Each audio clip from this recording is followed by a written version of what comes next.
Now we're going to talk cooking. Many in Albany will know Nilla Spark as a renowned Italian cook. Nilla has created a book. It combines the kitchen with life lessons all in one. It's called Kneading Hope, Lessons from the Kitchen of Life. And Nilla joins me this morning with her husband, John. Intrinsically part of this, John's running around taking pictures. Good morning to you, Nilla. Good morning, Paul. Thank you for coming in. My pleasure. Now, firstly, your book, 10 chapters. Each is a recipe that has a meaning to you in your life. Is there one recipe that is the most connected to you? I suppose chapter 1, which is, unfortunately, I lost my mum at a very young age at 44.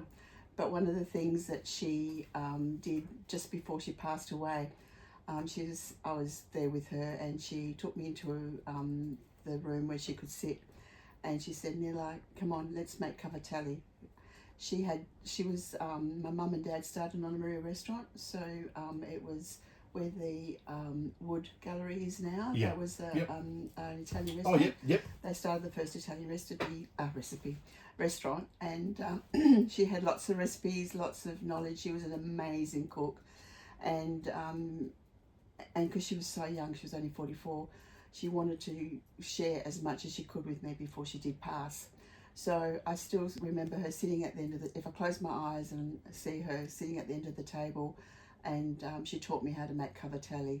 So cavatelli is a really simple, probably a real peasant food, where it's basically flour and water. Yeah. If you want to, you can put an egg, and you shape it like a gnocchi, but it's, you indent it and flick.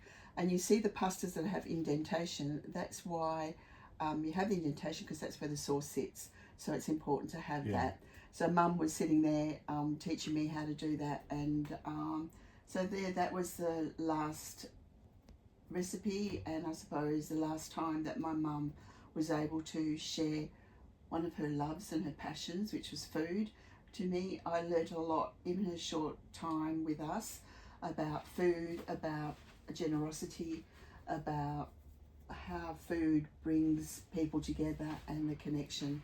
And the next chapter is about family. I wasn't able to have my own family, so I did IVF. And the recipe for that chapter is lasagna, because that was my mum's go-to. That was the mum's recipe that brought the family together, her lasagna. So, yeah.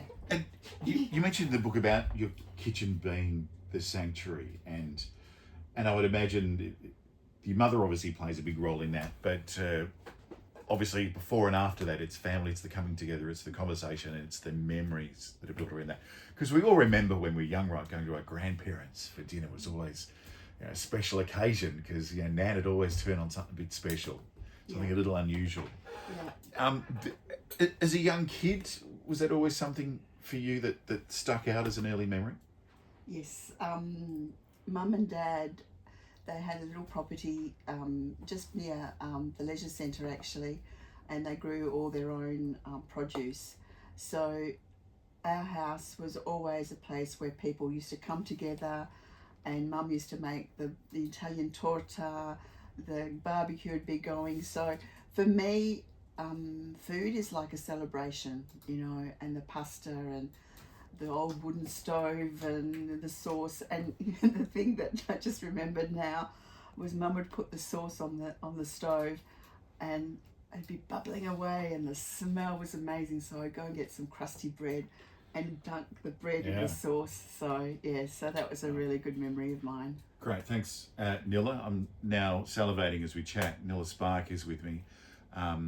We're talking about your book primarily, and one of the other important things, obviously food and the kitchen and the preparation of and the eating, is the conversations that happen. Why do you think that we're more open and prepared to be more vulnerable in that sort of setting? What I've found is what we've done with food, or when we're preparing food, we really go down to the basics. We use all our senses. We smell, we touch, we feel, we see, and then you're using all the elements. So really we're going down to base level. So it's our primal instincts that kick in when we're with food. and then the food will. I've had people that come into the classes as absolute strangers, and when they're kneading that dough and they're starting to laugh, and then there's something that they say, and then all of a sudden there's a commonality and there's a connection that they have. Yeah. That. So I think, have I answered your question? In part, I feel that this is like, it's a long, because then there's the eating of the food, and then there's the emotion of eating delicious food you've prepared, and sharing food is a big thing as well, isn't it? You're bringing a recipe and sharing that recipe and saying, here's something from me that I'm sharing with you. Yeah, exactly, and it's passing it on. It doesn't stop. I've got a 14-year-old that comes and helps me. He's a beautiful little reef, and he started with me at 13 in a cooking class, and now he uses those recipes that he's learnt from me to cook for his nonna, for his friends. He gets his friends at school, after school, and cooks for them, and they ask him to cook. What a friend again. What's his name? Nilla Spark, we're going to have to leave it there because I am going to run out of time this morning. Your book is called Kneading Hope, Lessons from the Kitchen of Life. If people want to find out more information from this chat, just quickly, where can they go? They can go to www.nillasitaliankitchen.com.au. I was giving you my email address. And quickly, when are your cooking classes going to kick off again? Probably March. Good on you. Nilla, thank you so much for coming in. Thank you, Paul. Thank you to John for coming in and taking all the photos. Have yourself a great day. Thank you.